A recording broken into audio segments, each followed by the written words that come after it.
Failure doesn't mean you are a failure, it means you have not yet succeeded. चलो भाई बात करना शुरू करते। 25 दिन में 30 मार्क्स से 60। हाँ अभी सब स्कीम आएंगे, चिंता ना करो। अगर मैं इंडस्ट्री में बना रहूंगा तो मैं क्या करूंगा, रायता फैलाऊंगा, तुम लोगों को पढ़ाऊंगा, दिमाग खराब करूंगा, तुम भी थके हुए, तुम्हें पेलता रहूंगा, है ना।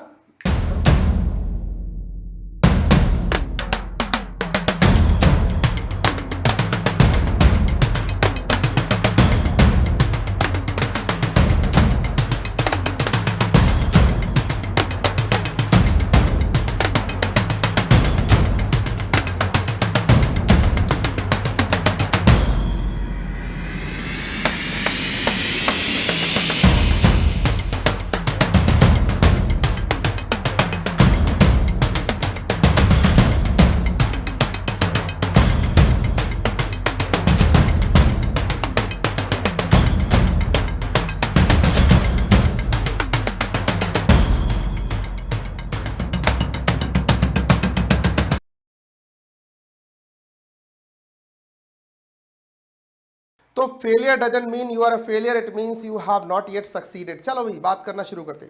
Business level study chapter number 5 एक टेक्निकल चैप्टर है, अच्छे से समझना है, करना है, इसको कंक्लूड करना है। बहुत सारी बातें हो सकता है आप जानते हो, रिवाइज किया हो, अच्छी नॉलेज हो, फिर भी कॉन्सेंट्रेट करना और पूरी तरह से मुझे सुनना। अगले 3 घंटे के अंदर, 3 बोले तो 7 3 10 बजे तक अपन इस सेशन को करेंगे good bye tata. But in the meantime you will concentrate like anything, ठीक है। This is how I believe, how feel like that. नहीं भाई अभी कोई भी सिलिकॉन वैली पे कोई एग्जाम्पल बनेगा तो बहुत सारा, लेकिन अभी नहीं बनाऊंगा शिवानी, ठीक है। अभी उसको जरा अच्छे से फिट करेंगे, स्टडी करेंगे, उसके बाद सेट करेंगे उसको कोर्स में, एक्सपेरिमेंट नहीं करेंगे। बनेगा, बहुत सारा बनेगा उसमें। चलो सबसे पहले पॉटर्स 5 फोर्सेस मॉडल करने वाले हैं। 5 फैक्टर हैं, थ्रेट्स हैं, चारों टाइप के, पांचों टाइप के। थ्रेट फ्रॉम न्यू एंट्रेंट या threat from direct indirect competition, bargaining power of the buyer and supplier, और पॉटर्स जेनरिक स्ट्रैटेजी। और एक और क्वेश्चन है बेस्ट कॉस्ट प्रोवाइडर स्ट्रैटेजी, वो करने वाले, ठीक है। चलो हियर वी गो। पहला कॉन्सेप्ट है माइकल पॉटर्स 5 फोर्सेस स्ट्रैटेजी। छोटी छोटी बातें बताता हूं, निटी ग्रिटीज एक्सप्लेन करता हूं, आपके टेक्निकल डिटेल के साथ एक्सप्लेन करता हूं। माइकल पॉटर 5 फोर्सेस स्ट्रैटेजी की जरूरत क्यों थी, कोई बता सकता है? मतलब ये 5 फोर्सेस स्ट्रैटेजी का ओरिजिन क्या है, कोई बता सकता है? जरा फटाफट एक ब्रीफ समरी दे दो मेरे को, किसी के दिमाग में चल रहा हो कि ये क्यों आया, मतलब क्या इस बंदे को क्या समझ में आया जो ये चालू हो गया। 5 फोर्सेस मॉडल देने की क्या जरूरत थी, क्यों लगा उसे?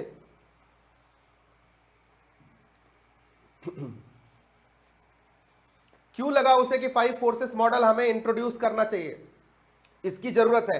देखो सीधी सी बात है, एयरलाइंस इंडस्ट्री के लोग माइकल पॉटर के पास गए, किस लिए गए? क्योंकि वो जानना चाहते थे, वो अपनी प्रॉब्लम लेके गए थे। देखो बिना प्रॉब्लम के कोई सॉल्यूशन नहीं आती है। Every strategy has a superior problem in the backbone, in the backdrop. मतलब किसी बड़े प्रॉब्लम को सॉल्व करने के लिए हम स्ट्रैटेजी बनाते हैं। ऑब्वियसली दिल्ली से मुंबई जाने के लिए स्ट्रैटेजी बनाने की जरूरत नहीं पड़ती है, ये बात तो क्लियर होगी ना सबको? हाँ सर, बहुत अच्छी बात है। तो क्या था वहां पे, बहुत अच्छा पीके रचिता, थैंक यू। तो क्या था उस इंडस्ट्री में, कंपटीशन बहुत ज्यादा था, कट थ्रोट कंपटीशन था, इंटेंसिटी राइवलरी बहुत ज्यादा थी। और जब भी कंपटीशन हाई होता है, इंटेंसिटी ऑफ कंपटीशन बढ़ता है। ध्यान से सुनना, इंटेंसिटी ऑफ कंपटीशन जब भी प्लस होगा तो क्या होगा, दो चीजें होंगी, ध्यान से सुनना। और माइनस होगा तो क्या होगा, दोनों के इंपैक्ट बताता हूं। जब भी इंटेंसिटी घटती या बढ़ती है तो कंपनी की profitability band, market share, market position, organisation के competitive advantage, cost and price, cost और प्राइस स्ट्रक्चर के ऊपर इसका नेगेटिव असर पड़ता है। बात समझ में आ गई क्या? इंटेंसिटी बढ़ेगी, ये सब नेगेटिव हो जाएंगे। मतलब जब भी इंटेंसिटी बढ़ती है, पिलर नंबर 420 के ऊपर नेगेटिव इंपैक्ट पड़ता है। बोलो यस और नो, ठोक के बोलो, सारे बोलो, बोलो यस और नो, है ना? बिल्कुल सही, सारे जवाब पढ़ रहा हूं, बिल्कुल सही बोला है। तो सर वैल्यू क्रिएशन पे इंपैक्ट पड़ेगा, प्राइस पे इंपैक्ट पड़ेगा, कॉस्ट पे इंपैक्ट पड़ेगा, सर ओवरऑल प्रॉफिटेबिलिटी बैंड पे, प्रॉफिट पे, कस्टमर मार्जिन पे, सरप्लस पे, सब पे इंपैक्ट पड़ने वाला है। तो इस पूरे एयरलाइंस इंडस्ट्रीज के अंदर, मैं वर्ड यूज कर रहा हूं, एयरलाइंस इंडस्ट्री के अंदर इंटेंसिटी ऑफ कंपटीशन हाई थी, जिसकी वजह से इस पिलर नंबर 420 पे, किसी भी फॉर्म के इस पिलर नंबर 420 पे नेगेटिव इंपैक्ट आ रहा था। फैक्टर इंडस्ट्री का था, फिर से सुन लेना, हो सकता है आप एग्जाम में जाके कुछ उल्टा पुल्टा कर दो। फैक्टर्स इंडस्ट्री के थे, नेगेटिव इंपैक्ट उसका फॉर्म पे पड़ रहा है। अभी समझ में आ गई बात? इंटेंसिटी ऑफ कंपटीशन जब हम इंडस्ट्री एंड कंपटीशन एनालिसिस के अंदर कर रहे थे तो क्यों कर रहे थे? बोलो यस और नो। क्लियर हुआ?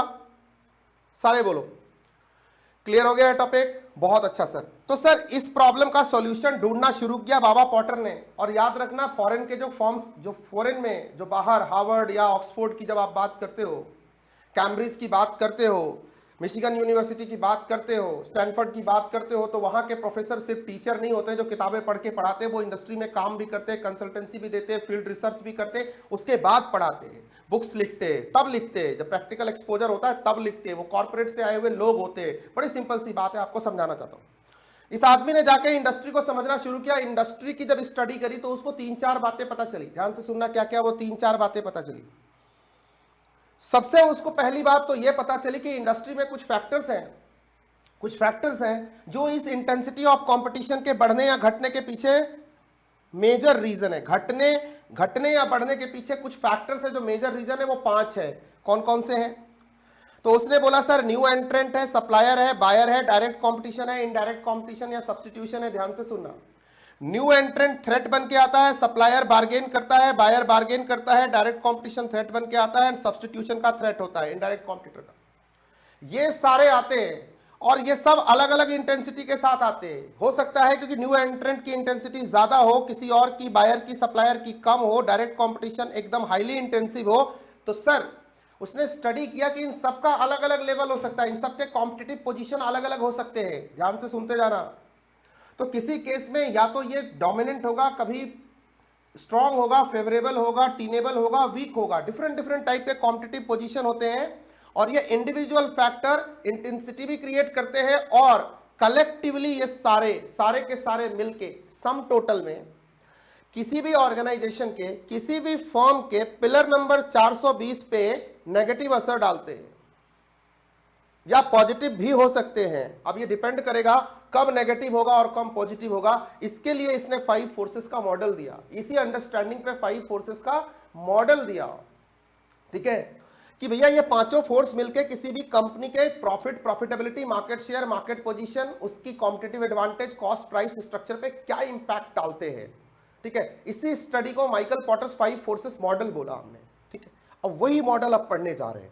तो पहला फोर्स क्या है हमारे पास, पहला फैक्टर क्या है, और कलेक्टिव बाद में देखेंगे, पहले 1 to 1 सारे फैक्टर को स्टडी करेंगे और वो फैक्टर्स भी डिस्कस करेंगे जो उन फैक्टर्स को डील करने के लिए स्ट्रैटेजिस्ट को पता होने चाहिए, स्ट्रेटेजिक मैनेजमेंट करने वाले उस मैनेजर को पता होना चाहिए कि इस न्यू एंट्रेंट को या इस 5 फोर्सेस में से किसी भी फोर्स को डील करना हो तो कौन से पैरामीटर हैं, उनको हम अगर कंट्रोल करें तो इस थ्रेट को या बार्गेनिंग को डील कर सकते हैं। Getting the point? So now we are going to deal with that. देखो सीधी सी बात है, आपको क्या लिखना है, आपके पास टॉपिक आएगा थ्रेट फ्रॉम न्यू एंट्रेंट, आप बोलोगे यस, एग्जांपल, डन। देखो भाई क्या है, जब भी नया एंट्रेंट आता है उसकी नजर कहां होती है, वो कहता है भाई हम देंगे प्राइस में कम और काम में दम, दाम में हो कम और काम में हो दम, यही कहेगा ना। उसकी नजर, मान लो आपके साथ आपकी दुकान पे कोई आदमी काम करता था, उसके बाद वो पैरेलल जाकर के एक काम शुरू कर देता है आप ही की इंडस्ट्री में, वही सर्विस दूसरों को देना शुरू कर दे, क्या कहेगा, बाबूजी महंगा लगाते हैं, मैं आपको सस्ता दूंगा, मेरे से काम करो ना। आज जिस सीए के अंदर आर्टिकलशिप कर रहे हो वहीं से बैठ करके चार्टर्ड अकाउंटेंट बन जाओगे, कल क्या करोगे, अपनी फर्म स्टार्ट करोगे। वही टैक्स ऑडिट का फीस आपका सीए लेता था 12,000, आप न्यू एंट्रेंट की तरह क्या करोगे, 8,000 रुपए में कर दोगे। कंकरेंट ऑडिट के लिए आप क्या करोगे, 12,000 कोई दूसरा ले रहा था, आप 8,000 में साइन कर दो। क्यों, न्यू एंट्रेंट हो ना। आप क्या कहोगे, काम बेहतर करके दूंगा, आपको पूरा फोकस दूंगा और at the same time price come charge करूंगा, तो सर आपको मार्केट शेयर तो मिलेगा। समझ गए, यही होगा ना, नेचुरल है। तो सर क्या होता है, ये है सर थ्रेट फ्रॉम न्यू एंट्रेंट। अब इसको समझ लिया आपने, थ्रेट फ्रॉम न्यू एंट्रेंट मतलब न्यू एंट्रेंट बेटर इनोवेशंस के साथ आता है और नए प्राइस स्ट्रक्चर के साथ आता है। ठीक है, प्राइस को रिड्यूस करेगा एंड वैल्यू को इंक्रीज करेगा। अब सर जो एग्जिस्टिंग फॉर्म होंगे उनको प्रेशर हो जाएगा, उनको भी इस प्राइस को मीट करना पड़ेगा और साथ ही साथ इस वैल्यू को मीट करना पड़ेगा। ऐसा करने के लिए उनको अपनी कॉस्ट इंक्रीज करनी पड़ेगी, ऑब्वियसली उनको भी इनोवेशन करना पड़ेगा। अब ये चैलेंज होगा, ऐसा करने से क्या होगा, उनकी प्रॉफिटेबिलिटी बैंड छोटी हो जाएगी, नेगेटिव असर पड़ा ना, उनका मार्केट शेयर, मार्केट पोजीशन कम होगा, उनका प्रॉफिट घटेगा ना, प्रॉफिट, ये देखो ये प्रॉफिट घटेगा ना, यही देखते चलो, कैलकुलेशन देखते चलो, आंखों के सामने है, दूर से बताने की क्या जरूरत है, हाँ ना करते रहना भाई, ठीक है, पता चले कि हाँ आप जिंदा हो तो जिंदा नजर आना जरूरी है। ओके, तो सर ये चीजें होने वाली हैं, अब कैसे डील करें? सर बहुत सारे फैक्टर्स हैं, एक एक फैक्टर को डिस्कस करना पड़ेगा, आईसीआई के एग्जाम में भी आता है, सारे फैक्टर लिखने होते हैं। सर सबसे पहली बात, एक ही तरीका है डील करने का साहब, सर एंट्री बैरियर तैयार करो। अगर न्यू एंट्रेंट के लिए एंट्री बैरियर आप कहते हो है, तो इंटेंसिटी नहीं क्रिएट कर पाएगा। फिर से सुनो, आप क्या करो, ध्यान से सुनो, यहां पे आ जाओ वापस, आप क्या करो, एंट्री बैरियर क्रिएट करो, एंट्री बैरियर, ध्यान से सुनना। अगर एंट्री बैरियर आप कर पाते हो यस, तो इंटेंसिटी ऑफ कंपटीशन वो क्रिएट नहीं कर पाएगा। देख लो ध्यान से, वो नहीं कर पाएगा, नहीं कर पाएगा। और अगर नहीं कर पाएगा तो इस पे नेगेटिव नहीं पॉजिटिव असर पड़ेगा। क्लियर? या बराबर जैसा था वैसा रहेगा। क्लियर? बोलो यस और नो। लेकिन सर अगर आप एंट्री बैरियर नहीं क्रिएट कर पाए तो वो क्या करेगा सर, वो इंटेंसिटी ऑफ कंपटीशन बढ़ाएगा, क्योंकि एंट्रेंट आ गया, नंबर ऑफ कॉम्पिटिटर बढ़ गए, इंटेंसिटी बढ़ाएगा। बढ़ाएगा तो क्या होगा सर, नेगेटिव की जगह वापस से ये पॉजिटिव, ये सर इस यहां नेगेटिव असर डालेगा। इक्वल टू का बात खत्म हो गया। बोलो डन ना, समझ में आ गई बात ना? अब यही बात हर पॉइंट के नीचे लिखनी है, हर पॉइंट पे ये बात लिखनी है, यही अंडरस्टैंडिंग है, ये फॉर्मूला है, ये फॉर्मूला दिमाग में रहना चाहिए। चलो अब देखो सर, कैपिटल रिक्वायरमेंट, ध्यान से सुनना, जिस इंडस्ट्री में कैपिटल रिक्वायरमेंट ज्यादा होगी, क्या वहां एंट्री बैरियर है? आप बोलोगे यस। यस के बाद आप वो वाला चार्ट दोबारा बना सकते हो, बोलो यस। अगर सर कैपिटल रिक्वायरमेंट लेस है तो एंट्री बैरियर नहीं है, नहीं है तो क्या होगा, इंटेंसिटी ऑफ कंपटीशन बढ़ेगा, आईओसी आईओसी बढ़ेगा, बढ़ेगा तो क्या होगा, पिलर नंबर 420 के ऊपर नेगेटिव इंपैक्ट पड़ेगा। लेकिन कुछ एग्जांपल लेते हैं सर, देखो एयरलाइंस इंडस्ट्री के अंदर, एरोप्लेन बनाने वाली इंडस्ट्री के अंदर, एविएशन इंडस्ट्री के अंदर, स्पेस इंडस्ट्री के अंदर, स्पेस रिसर्च ऐसे इंडस्ट्री के अंदर, स्टील माइनिंग इंडस्ट्री के अंदर ह्यूज कैपिटल रिक्वायरमेंट होती है। मतलब सर बात क्लियर है। टेलीकॉम इंडस्ट्री के अंदर ह्यूज कैपिटल रिक्वायरमेंट होती है। मतलब सर बात क्लियर है। यहां तो सर पैदाइशी एंट्री बैरियर लगा हुआ है। यहां ऐसा नहीं होगा आओ सनम जाओ सनम इंटेंसिटी को बढ़ाओ सनम, यहां ऐसा नहीं होगा, नहीं होगा ना, बोलो। तो जो कैपिटल इंटेंसिव मार्केट्स होंगे, इंडस्ट्रीज होंगी, वहां पे एंट्री बैरियर नेचुरली लगा हुआ है, जहां नहीं होगा वहां तो नहीं लगा हुआ है। तो सर वहां तो थ्रेट फ्रॉम डायरेक्ट कंपटीशन, उत्पात तबाही मचाने वाला है। Okay clear. Economies of scale, जहां तो इकोनॉमीज ऑफ स्केल बड़ा चाहिए, लर्निंग कर्व एक्सपीरियंस कर्व का रोल होता है। जैसे कि मान लो चिप बनाने की कंपनी है, माइक्रो प्रोसेसर बनाने की कंपनी है, टेलीकॉम कंपनी है, फाइबर ऑप्टिक्स बिछाने वाली कंपनियां हैं, सर इकोनॉमीज ऑफ स्केल भी चाहिए, एक्सपीरियंस और लर्निंग कर्व भी चाहिए। तो यहां सर नेचुरली एंट्री बैरियर है। और जहां सर छोटा मोटा ऐसा इंडस्ट्री है जो स्केल मैटर नहीं करता, गोलगप्पा है जी, वो बनाने वाली इंडस्ट्री है, वहां एक्सपीरियंस कर्व लर्निंग कर्व क्या ही इतना मैटर करता है सर। वहां पे क्या होगा, ट्रेडिंग ज्यादा मैटर नहीं करेगा, वहां पे क्या होगा सर, एंट्री बैरियर नहीं है। तो वहां पे सर वाइसे वर्सा आप देख लो जो भी होगा। प्रोडक्ट डिफरेंशिएशन, जिस इंडस्ट्री में प्रोडक्ट डिफरेंशिएशन होता हो, प्रोडक्ट यूनिक होता हो, रिक्वायर्ड होता हो, जैसे एग्जांपल बहुत बढ़िया है इंटेल का कोर प्रोसेसर, अगर ये बनाने की बात आ जाए, क्या सभी आ जाएंगे बनाने? नहीं, मुंह उठा के जो मर्जी आ जाएगा। बना पाएगा क्या? नहीं सर। एरोप्लेन बना पाएगा क्या? फाइटर जेट SR-72 बना पाएगा क्या? SR-78 बना पाएगा क्या? राफेल सभी बना लेंगे क्या? बोफोर्स की तोपें सभी बना लेंगे क्या? नहीं, वहां प्रोडक्ट डिफरेंशिएशन है, यूनिकनेस है भाई। यहां नेचुरली एंट्री बैरियर लगा हुआ है, इंटेंसिटी लो होगी। और अगर एंट्री बैरियर नहीं है, जहां प्रोडक्ट डिफरेंशिएशन की डिमांड नहीं है, से पेन बनाना हो, ठीक है सर, इकोनॉमिकल प्रोडक्ट बनाने हो, सॉल्ट बनाना हो, सुगर बनाना हो, सर डिफरेंशिएशन नहीं है इतना ज्यादा, तो क्या होगा सर, शिकंजी बनाना हो, नहीं है सर इतना डिफरेंशिएशन, क्या होगा सर, एंट्री बैरियर नहीं है सर वहां पे, इसीलिए डिफरेंशिएशन इतना बड़ा पॉइंट है। क्लियर है? ब्रांड की आइडेंटिटी याद करना, जब डिफरेंशिएशन पढ़ाऊंगा तो यहां पे बार बार ये फैक्टर, पांचों फैक्टर दोबारा से लेके आऊंगा, याद रखना। इसीलिए वहां पे डिफरेंशिएशन में एडवांटेज डिसएडवांटेज के टाइम में ये सारे फैक्टर कवर होते हैं, अलग अलग सिचुएशन में अलग अलग फोर्स काम करते हैं। याद है ना, क्वेश्चन आया था पीछे। ब्रांड की आइडेंटिटी, जहां ब्रांड इंपॉर्टेंट होता हो, सर स्मार्टफोन लेना हो तो बिना ब्रांड के ले लो, ओम OTC का ले लो जरा मोबाइल, लैपटॉप खरीदोगे हमारा?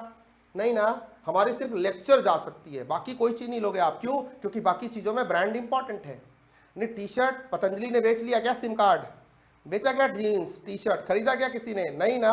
जहां ब्रांड की आइडेंटिटी, खास करके जो नशे वाली चीजें हैं, जैसे कि सर सिगरेट खरीदना हो, जैसे कि सर वाइन खरीदना हो, वहां तो ब्रांड और ज्यादा इंपॉर्टेंट हो जाती है। टोबैको प्रोडक्ट में 70% ब्रांड की वैल्यू काम करती है। वाह, वहां सर नेचुरली एंट्री बैरियर है, जो बड़े प्लेयर है वही है, इसलिए देखोगे उसमें नए नए प्लेयर ज्यादा नहीं आते हैं। थ्रेट फ्रॉम न्यू एंट्रेंट नहीं होगा।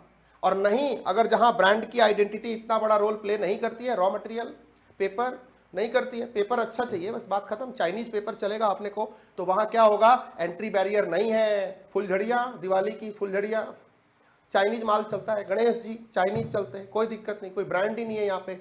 Switching cost very important factor. Sir switching cost जहां हाई हो, हाई स्विचिंग कॉस्ट मतलब एक प्रोडक्ट से दूसरे प्रोडक्ट पे जाने का कॉस्ट हाई है, तो क्या करोगे? स्विच करोगे क्या? नहीं। सेम ही प्रोडक्ट है, सेम ही वैल्यू वाला प्रोडक्ट है, मतलब विंडो से लिनक्स पे जाना है, जाओगे क्या?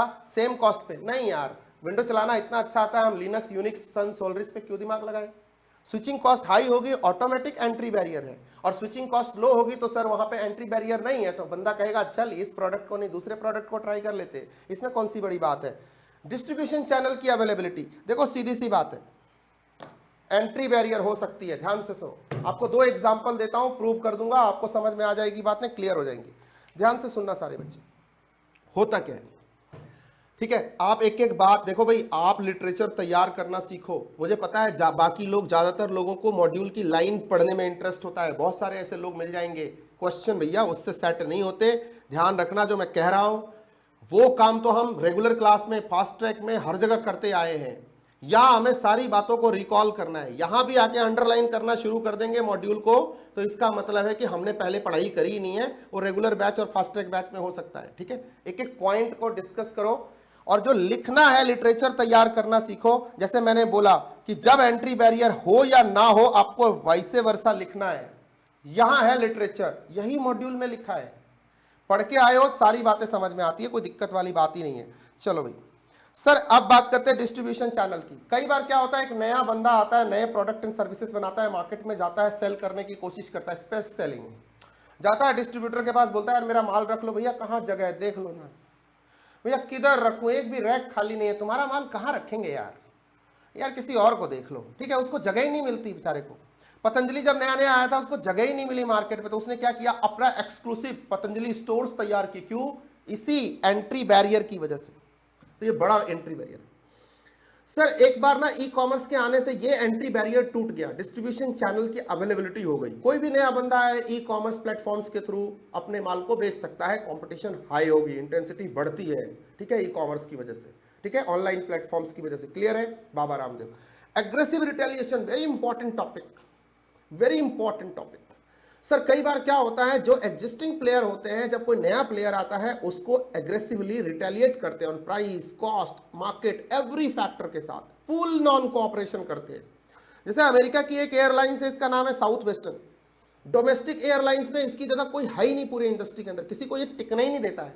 जैसे ही कोई नया प्लेयर आता है ना, और जैसे ही अपनी जहाज उड़ाना शुरू करता है, ये अपने फेयर को इतना लो कर देता है, हद से नीचे गिर जाता है, ये औकात पे आ जाता है, अपनी इतना फेयर को इतना नीचे कर देता है कि वो बंदा कंपीट ही नहीं कर पाता, छोड़ के भाग जाता है।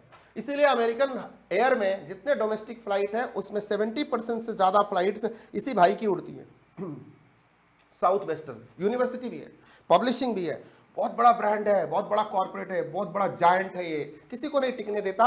सर वॉलमार्ट खुद कहता है एवरीडे लो प्राइसेस, क्यों? क्योंकि वो एग्रेसिव रिटेलिएशन की फिलॉसफी पे काम करता है, किसी को नहीं आने दूंगा, सारा मार्केट में ही पी जाऊंगा, खत्म कहानी, bye bye tata, go ahead. चलो जी, ये वो फैक्टर है जो मैनेजर्स अगर इनके साथ, इनके थ्रू न्यू एंट्रेंट को डील कर सकते हैं, तो वो इंटेंसिटी के अगेंस्ट स्ट्रेटजी बना सकते हैं, और न्यू एंट्रेंट के अगेंस्ट स्ट्रेटजी बना सकते हैं, इंटेंसिटी ऑफ कंपटीशन को घटा सकते हैं, अपनी profitability, market share, market position intact रख सकते हैं। This is the art that Michael porter taught us, कि हर एक थ्रेट को डील करने का तरीका है, वो इन पॉइंटर्स में है। I think this is clear to you, तो बोलो एक बार हाँ। जैसा अभी कोका कोला और कैंपा कोला के लड़ाई में हुआ,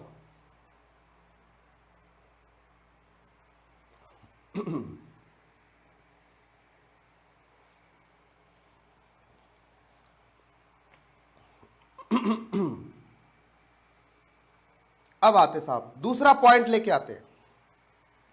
हमेशा आपको इसी पिलर नंबर 420 के रेफरेंस से ये पूरा पॉइंट समझना है, कभी भी गलती मत करना किधर और भटकने की, ठीक है मित्र? ध्यान से सुनो, सारे बच्चे ध्यान से सुनो। देखो क्या है bargaining power of the buyer, बड़ी सिंपल सी बात है। बायर को क्या चाहिए? प्राइस, दाम में हो कम और काम में हो दम, यही चाहिए ना। मतलब बायर क्या चाहता है कि वैल्यू ज्यादा दो, फीचर क्वालिटी ड्यूरेबिलिटी अवेलेबिलिटी ज्यादा दो, कोई भी प्रोडक्ट मैं तभी खरीदूंगा और प्राइस कम दो, बार्गेन करता है वो। अगर इसकी चलेगी तो चली, नहीं तो अशरफ गनी, अब्दुल गनी नहीं, क्योंकि अशरफ गनी भाग गया अफगानिस्तान छोड़ के, इसलिए अब उसका नाम चलता है। ध्यान से सुनो, अब इसका इंपैक्ट क्या होगा कि जो फर्म है, एक तो उसका मार्जिन घट जाएगा उसकी बार्गेनिंग की वजह से, ये वैल्यू की डिमांड ज्यादा करेगा, इसको मीट करने के लिए फर्दर इसको कॉस्ट इंक्रीज करना पड़ेगा, फिर इसका मार्जिन भी घटेगा और प्रॉफिटेबिलिटी बैंड भी घटेगी। ये तो बड़ी मुश्किल बात हो गई भाई, क्या करें? कौन से फैक्टर हैं जो bargaining power of the buyer को डिटरमाइन करेंगे? और अगर बार्गेन किया बायर ने तो इंटेंसिटी को बढ़ाएगा, और नहीं किया तो इंटेंसिटी घटेगी या इक्वल रहेगी। कोई दिक्कत? क्लियर है ना? ये कॉन्सेप्ट क्लियर है ना? और इंटेंसिटी घटती बढ़ती है तो क्या होता है, ये तो बिल्कुल ही क्लियर है, क्योंकि पॉटर ने बताया है कि हमें इंपैक्ट इसके ऊपर जज करना है घटने बढ़ने का। क्लियर है? ओके, अब आ जाओ भाई, एक एक पॉइंट के ऊपर आ जाते हैं। Bargaining power of the buyer बहुत सिंपल पॉइंट है। यस सर, बायर नॉलेजेबल है तो हमें उसको let the buyer be aware बोलने की जरूरत पड़ेगी क्या सोगा के अंदर? नहीं ना, नॉलेजेबल है बार्गेन करेगा भाई, और नॉलेजेबल नहीं है तो बार्गेन नहीं करेगा। करेगा तो इंटेंसिटी बढ़ाएगा और नहीं करेगा तो इंटेंसिटी नहीं बढ़ा पाएगा। इतनी बात को लिटरेचर में लिख सकते हैं कि नहीं लिख सकते? लिख सकते हैं। परचेस साइज, भाई बायर कौन है? वॉलमार्ट है, एग्जाम्पल सामने एकदम रेडी है, याद है ना केस स्टडी। बायर वॉलमार्ट है, ह्यूज बाइंग करता है, भाई जो प्राइस बोलेगा उस पर देना पड़ेगा। तो जब प्राइस वो सेट करेगा, प्राइस कंपनी ना सेट करे, बायर सेट करने लग जाए, आपको इन्फ्लुएंस करने लग जाए, बार्गेन करने लग जाए, तो आपकी प्रॉफिटेबिलिटी क्या होगी? नेगेटिव। वहां पे नेगेटिव नहीं, उस पर नेगेटिव इंपैक्ट पड़ेगा, वो कम होगी, रिड्यूस होगी, क्योंकि इंटेंसिटी बढ़ा देगा वो। ठीक है, इंपॉर्टेंट।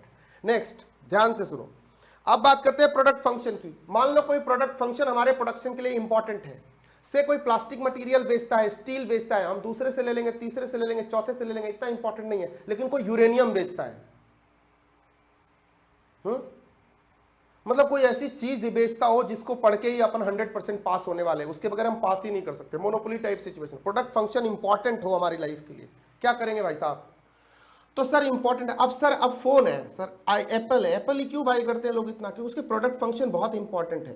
ठीक है, स्मार्ट वॉचेस क्यों बाय करते हैं? इंपॉर्टेंट है उसका प्रोडक्ट फंक्शन। ठीक है, बहुत सिंपल सी बात है, जिस प्रोडक्ट का फंक्शन, यूरेनियम एटम बम बनाना है, अणु परमाणु बम बनाने हैं तो चाहिए होगा साहब, और वो ऑस्ट्रेलिया में सबसे ज्यादा होता है, तो सर उसकी बार्गेनिंग पावर रहेगी ना ऑस्ट्रेलिया की उस मैटर में। मान लो कोई इलेक्ट्रिसिटी बनाता हो और पूरे इलाके में इलेक्ट्रिसिटी की शॉर्टेज हो, एक ही थर्मल पावर कॉर्पोरेशन हो, तो भाई उसका प्रोडक्ट फंक्शन बहुत इंपॉर्टेंट हो गया। ठीक है, यस। तो जब प्रोडक्ट फंक्शन की बात आएगी तो उसके बेसिस पे हम बोलेंगे, जिसका इंपॉर्टेंट होगा तो वहां बायर बार्गेन नहीं कर पाएगा, लेकिन अगर इंपॉर्टेंट नहीं होगा तो बायर बार्गेन करेगा। स्टील, रबर, प्लास्टिक के केस में कहेगा तू नहीं और सही, और नहीं और सही। ठीक है, जो हमें सस्ता देगा वही सही, और जो बेटर देगा वही सही, दाम में हो कम, काम में हो दम, हम वही लेंगे। ठीक है, बायर्स कॉन्सेंट्रेशन, ध्यान से सुनो, 5 बच्चे आते हैं एक साथ एडमिशन लेने के लिए, सर 5 लोग हैं हम, कितनी फी लोगे? हैं? इंस्टीट्यूशन वाला पहले ही, वो जो काउंसलिंग टीम होती है पहले नीचे धड़ाम गिरती है, बोला कितनी, जितनी दे दोगे उतनी ले लेंगे। है? अकेला आता है, बड़ा 8300 है, सर मैडम कुछ कम कर दो। नहीं बेटा नहीं हो पाएगा, बहुत मेहनत लगती है, बहुत किताबें लगती है, सर को बहुत मेहनत करनी पड़ती है, ये है वो है, पता नहीं इतना गणित इतना मैथमेटिक्स समझाएंगे तुम पागल हो जाए। सर 15,000 है। नहीं बेटा हम तो डिस्काउंट देते ही नहीं ना, 15,000 की लेनी है तो लो, नहीं तो घर जाओ। ठीक है, लेकिन वही 10 बच्चे आ गए। अब बताओ मैडम, मैं कल सुबह आया था, 10 × 15,000 1,50,000, ये तो हो गया। मैम 10 इकट्ठे लेंगे नहीं तो नहीं लेंगे। अब बताओ, बेटा ऐसा है 15,000 था वैसे, आप 10 दे देना। नहीं मैम 8 दूंगा, चलेगा क्या? 50% पे आ गई मैडम, खेल खत्म, tata bye bye, done. Buyer concentration, buyer concentrated होगा बार्गेन करेगा, नहीं होगा नहीं करेगा, सीधी सी बात है। ठीक है, नेक्स्ट, अगर वो कॉन्सेंट्रेटेड होगा इंटेंसिटी बढ़ाएगा, नहीं होगा तो घटाएगा, घट जाएगी अपने आप। प्रोडक्ट डिफरेंशिएशन फिर आ गया यार, बायर के केस में भी आ गया, हर केस में आएगा। इसके प्लस माइनस एडवांटेज डिसएडवांटेज के तौर पे वहां पढ़ेंगे। समझ गए वहां कहां से आया है? अभी सुनो भाई, हेलो हेलो हेलो हेलो मित्रों, अभी समझ में आ गई वहां प्रोडक्ट डिफरेंशिएशन का प्रोडक्ट, वहां डिफरेंशिएशन में ये सारे बायर सप्लायर राइवल कहां से आते हैं एडवांटेज डिसएडवांटेज के अंदर। समझ गए? तो यहीं से एडवांटेज डिसएडवांटेज प्लस माइनस बन के यही लिटरेचर दोबारा जाएगा वहां पे। और तुम वहां सोचते हो ये नया टॉपिक है सर, ये सर बड़ा टफ है सर, ये समझ में नहीं आता सर। अरे फोर्सेस फैक्टर यहां पढ़ो ना, यहां पढ़ो ना, यहां लॉजिक लगाओ ना, लॉजिक से पढ़ो ना, वो वाला टॉपिक बहुत इजी लगेगा। कुछ नहीं, रटने की भी जरूरत नहीं पड़ेगी क्योंकि ऑलरेडी करके आए हो, जस्ट लिखना रहेगा। हाँ, प्राइस सेटर बन गया, क्या बात है भाई, ग्रेट, ये बात होती है, परम ज्ञान की प्राप्ति होती है। अब ध्यान से सुनो, प्रोडक्ट डिफरेंशिएशन डन है सर। ध्यान से देखो, अगर प्रोडक्ट डिफरेंशिएटेड है तो बायर की चलेगी क्या? सर मैं कोई ऐसा प्रोडक्ट बताओ, कोई ऐसी दवाई बताओ। देखो तुम टूथपेस्ट लेने जाते हो कोलगेट का, क्या करते हो? भैया दे दो, डिस्काउंट डिस्काउंट है दे दो। लेकिन ध्यान से सुनो, तुम एक मेडिकेटेड टूथपेस्ट लेने जाते हो, किसी कंपनी का नाम बताओ जो मेडिकेटेड, जब कभी किसी को दांत वात में कुछ प्रॉब्लम होती है डॉक्टर प्रेस्क्रिप्शन पे लिख के देता है, नाम भूल गया मैं, हमें छोटे में बचपन में बोला जाता था, क्या नाम है उसका, फ्लोरा कुछ ऐसे करके, कोई बोलो भाई, कोई बोलो बोलो बोलो बोलो, किसी को याद आ रहा हो तो, बहुत पॉपुलर है वो। ओरल भी नहीं यार, सेंसोडाइन, ना ना ना, वो भी नहीं, वो भी नहीं, वो भी नहीं, डॉक्टर रेड्डी भी नहीं, वो भी नहीं, सेंसोडाइन भी नहीं, सेंसोडाइन भी नहीं, ये तो नॉर्मल है यार, हटाओ ना। हाँ है डिफरेंशिएटेड, बात ये मिल जाता है, इसका नहीं। अरे यार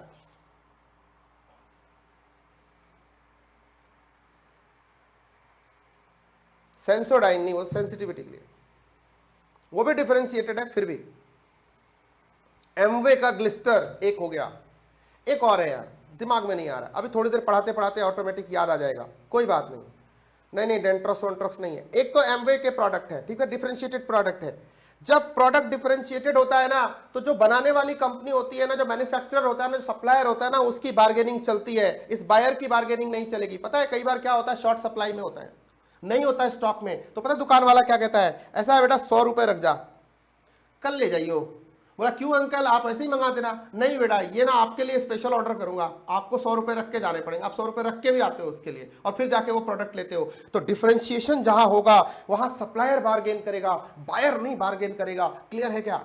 बहुत सिंपल सी बात है। फिर ये पॉइंट वहां पे आएगा, पेप्सोडेंट वगैरह नहीं है यार, बबूल बबूल क्या यार तुम लोग भी।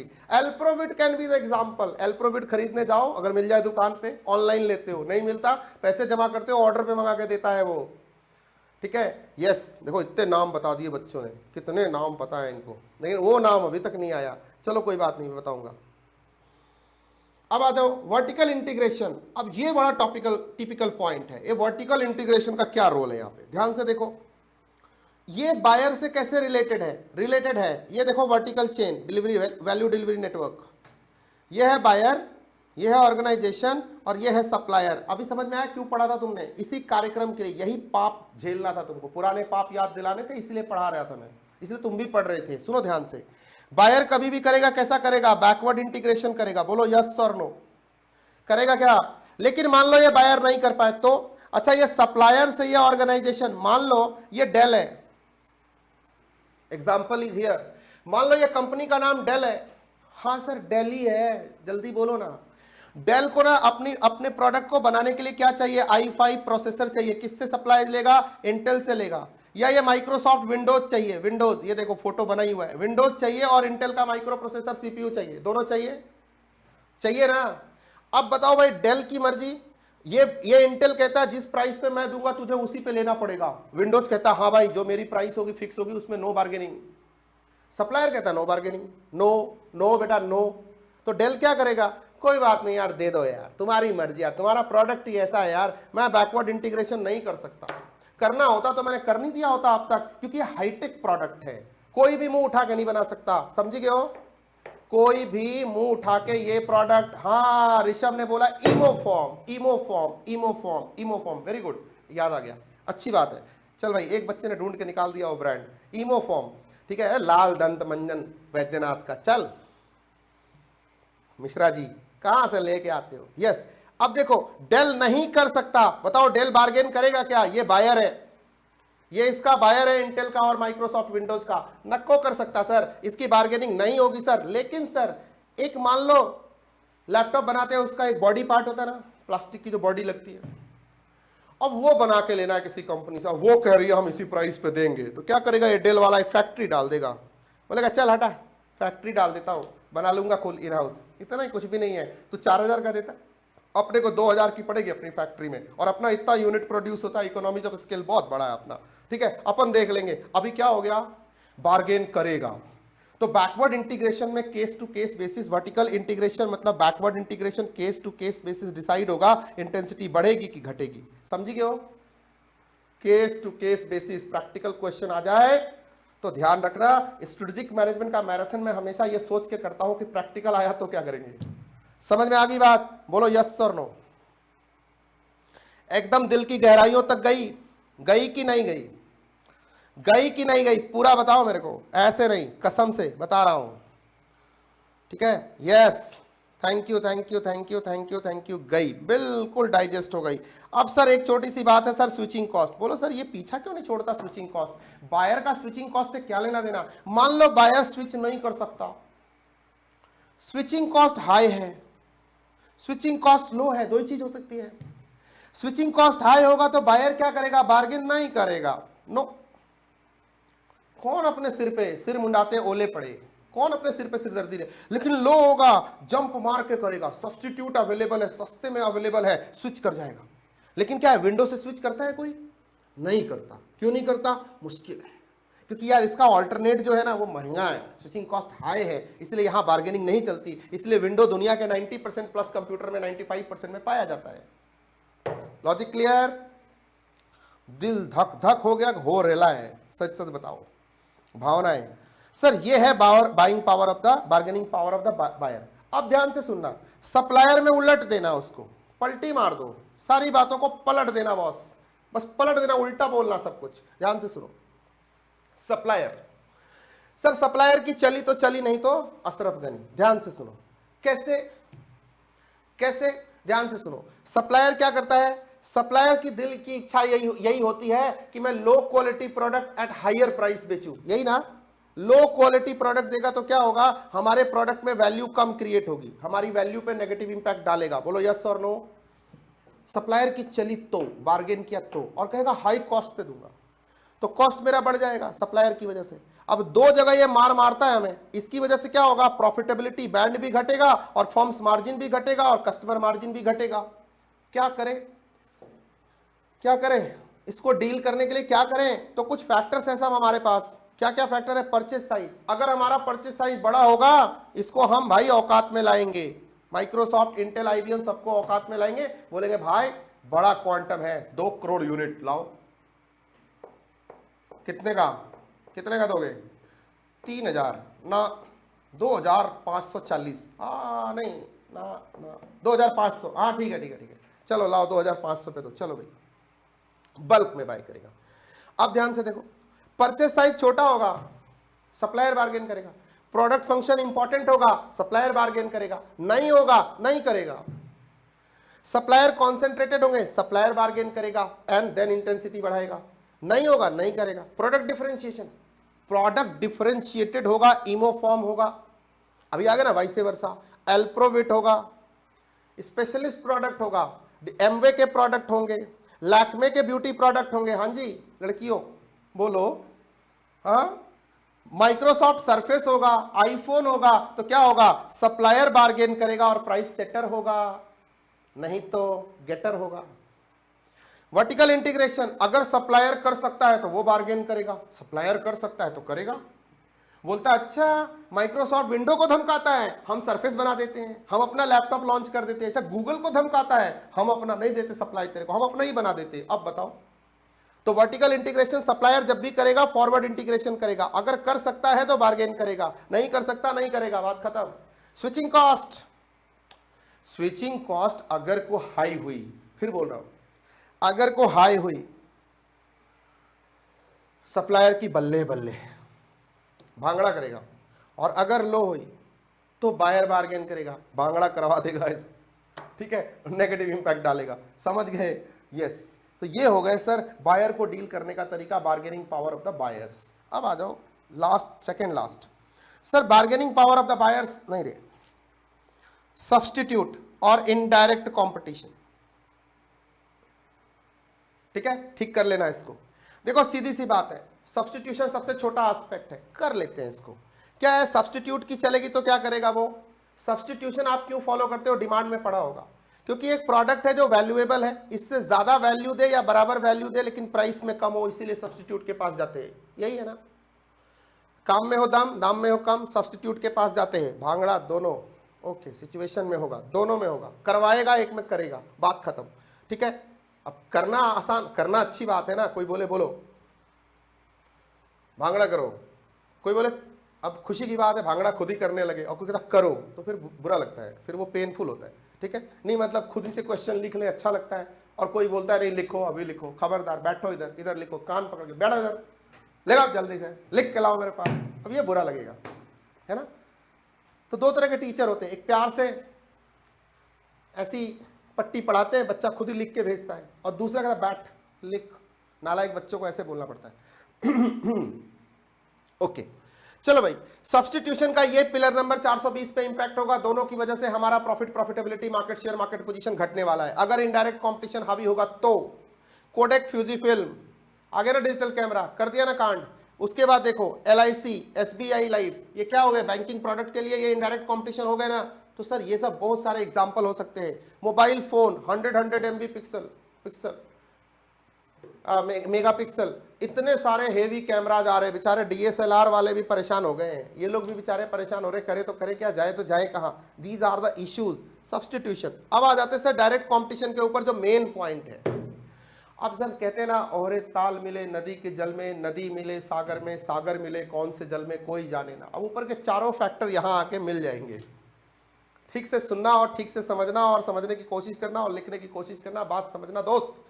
जब मार्केट में कंपटीशन डायरेक्ट होता है तो सर कंपटीशन में क्या होता है, we compete for the resources as well as markets. क्या, we compete for the markets as well as resources. जब मार्केट के लिए कंपीट करते हैं मित्रों, तो ध्यान से सुनो सारे लोग, तो सबसे पहले वैल्यू की लड़ाई होती है, कौन ज्यादा वैल्यू क्रिएट करेगा। हम लड़ते हैं, कस्टमर डिमांडिंग हो जाता है, कहता है वैल्यू बढ़ाओ ना, ज्यादा फीचर दो ना, ज्यादा क्वालिटी दो ना, ज्यादा अवेलेबिलिटी दो ना। अच्छा, कंपनियां भी भर भर के देती है, अच्छा तू एक मैराथन लेके आया, हम 3 लेके आएंगे। अच्छा तूने MCQ करा दिया, मैं सारे करा दूंगा। भाई समझा करो ना भावनाओं को। कंपटीशन इधर भी, बच्चों के मजे आस, क्या बात है ना। कंपटीशन टफ होता है तो फिर सब लोग वैल्यू क्रिएट कर रहे होते हैं। अभी देख लो भाई, अब 12-12 घंटे अपन खड़े हो गए, अब तुम्हें कल के बाद बहुत लोग मिलेंगे। तुम लोगों के लिए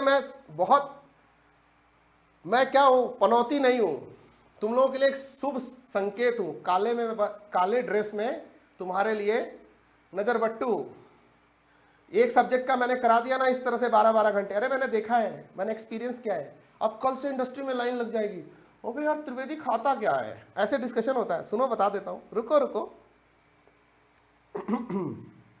मैं कैसे पढ़ा रहा हूं, अरे वो इमोशन है, पैशन है, चाय कॉफी पीते रहो, पढ़ाते रहो, इसमें कौन सी बड़ी बात है। दिल में जगह होनी चाहिए बच्चों के लिए, है ना। ले लो कस्टमर। हाँ, अभी कैसा होगा, अब कल से लाइन लगेगी यूट्यूब के ऊपर, देखना तुम्हें लिख के दे रहा हूं, तुम लोग नोट करो और मेरे को ये खबर देना जब हो ऐसा, क्योंकि मैं चला जाऊंगा घूमने, ठीक है ना। अब भाई ऐसा हो गया, अब बोले अच्छा 12-12 घंटे पढ़ा रहा है, अरे अपन नहीं पढ़ा सकते, ये कैसे खड़ा रहता है यार इतनी देर। अच्छा यार ऐसा करते, कल से हम भी आते। हाँ भाई प्लान बनाओ, यूट्यूब पे डालो, टेलीग्राम चैनल पे प्रमोशन करवाओ, मार्केटिंग करो, हम भी आएंगे। अब कल से लाइन लगेगी, कंपटीशन अप है, ऑन है। इस सीजन के लिए बच्चों का हो गया, मैं 2 दिन आ गया ना, अब काम खत्म। अब चाहे मैं गायब हो जाऊं, तुम लोगों की बल्ले बल्ले। तुमको हर जगह क्वेश्चन प्रैक्टिस दिखेगा, प्रैक्टिस मैराथन दिखेगा, रेगुलर मैराथन दिखेगा, फ्री लेक्चर दिखेंगे, एकदम लाइन लग जाएगी कल से।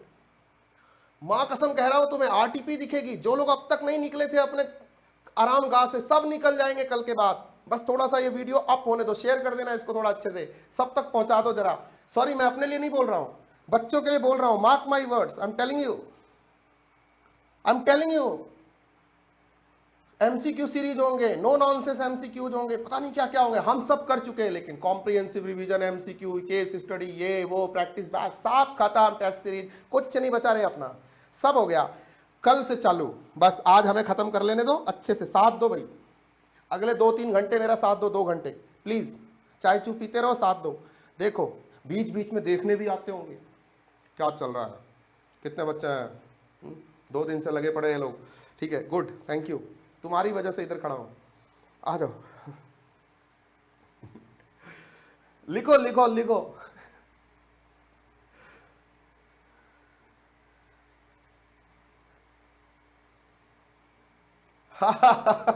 मैं नोट करूंगा, इसको सुनाऊंगा क्लास में, रुक जा, इसको नोट करके मैं रखूंगा, क्लास में सुनाऊंगा। चलो, आज के सेशन के वीडियो क्लिप्स जरूर भेजना भाई, जितने लोग देख रहे हैं प्लीज भेजना बाद में अपने। वो कल एक बच्चे ने बड़ा सॉन्ग लगा के भेजा था, 2 बच्चों ने भेजा था, एक शायद किसका था पता नहीं, एक तो अभी देखूंगा तो याद आ जाएगा, एग्जैक्ट नाम याद नहीं आ रहा जबान पे, लेकिन बहुत मैंने 2-3 बार सुना सारे को, बहुत अच्छा लगा। चलो, वैसे अपने को देखना इरिटेटिंग लगता है, लेकिन ठीक है, ऐसी चीजें देखने का मन करता है। चलो शुरू करते हैं। अब आ जाओ दे, बार्गेनिंग पावर ऑफ द, कहा गया यार, ये डायरेक्ट कंपटीशन। अरे यार ये बायर क्या है, ये गलत लिखा है भाई, लिखो डीसी, डायरेक्ट कंपटीशन बोला भाई, डायरेक्ट कंपटीशन भाई, राइवल्स, राइवलरी जो हो डायरेक्ट। ये क्वेश्चन आया है एक बार, अभी 2 अटेम्प्ट पहले, 1 अटेम्प्ट पहले, लेकिन फिर आएगा, आने के पूरे चांसेस हैं। मुद्दे पे आते हैं, सारे लोग ध्यान से देखिए। ओके, प्रिंस ने भेजा था, हाँ बढ़िया बात करते हो, और क्या करूं बताओ, बात ही करने के लिए तो आया हो यहाँ पे, ठीक है, इसी में कॉन्सेप्ट हो रहे। 11 घंटे नहीं तो थोड़ी कटते यार ऐसे, 12 घंटे हो गए, 12 घंटे हो गए अपने, 8 बज गए भाई। चलो थैंक यू, मुद्दे पे आते हैं बॉस, आ जाओ। मैंने कहा था कि इसमें सारे फैक्टर आके मर्ज हो जाते हैं, क्या है ना, फिलॉसफीज हैं तो इनको बहुत सोच समझ के बोलना होता है, कुछ भी नहीं बोल सकते। अब देखो ये 2 लोग कंपीट कर रहे हैं, अब एक और बॉटल बाजू में बना दो भाई, कैंपा कोला का बनाओगे ना, बोलो एक और बॉटल बनाओ। 12 घंटे हो गए भाई कमलेश, थैंक यू बताने के लिए। मेरे सामने घड़ी लगी है, ठीक है, कोई बात नहीं, अभी अपने को और घंटे बिताने हैं। तो सर ये क्या होगा, डायरेक्ट कंपटीशन जब भी होगा, डेल का लेनोवो के साथ डायरेक्ट कंपटीशन होगा, तो सर किसकी बल्ले होगी, सबसे पहले सर वैल्यू की परसेप्शन बड़ी होगी, वैल्यू ज्यादा डिमांड करेगा कौन, कस्टमर, और कंपटीशन में लोग वैल्यू ज्यादा ऑफर करेंगे। अभी मैं बात कर रहा था ना, वैल्यू बढ़ाने की बात कर रहा था। अच्छा, इसकी वजह से क्या होगा, जब कंपटीशन कट थ्रोट होगा तो प्राइस कटिंग होगी। हर एयरलाइंस वाला आएगा, वो बोलेगा 5,990 रुपए की टिकट, दूसरा बोलेगा 5,490 रुपए की टिकट, तीसरा बोलेगा 5,190 रुपए की टिकट, चौथा आएगा बोलेगा चल यार 500 रुपए की टिकट खत्म कर, ठीक है। तो this is how we move, go ahead, okay. अच्छा जी, अब हम रिसोर्सेस के लिए फाइट करेंगे, ये तो हो गई मार्केट के लिए फाइट। जब हम रिसोर्सेस के लिए फाइट करेंगे तो कॉस्ट बढ़ेगी, क्यों, क्योंकि रिसोर्सेस के लिए जब हम फाइट कर रहे होंगे, सप्लायर क्या करेगा, बार्गेन करना चालू कर देगा। मैंने क्या बोला, यहां बायर बार्गेन करेगा, यहां सप्लायर बार्गेन करेगा, और अल्टीमेटली हमारे कॉस्ट को भी अप करेगा, प्राइस को भी लोअर करेगा, वैल्यू की परसेप्शन, वैल्यू को भी बड़ा करेगा। अल्टीमेटली कौन मरा, डायरेक्ट कॉम्पिटिटर मर गए सारे। जब आप लड़ते हो ना, दूसरे उसमें फायदा ढूंढते हैं, ठीक है, इसलिए यूनिटी रहनी चाहिए, यूनिफाइड रहना चाहिए। घर टूटे गवार लूटे, बाहर वाले लूटे मतलब, ठीक है, ओके।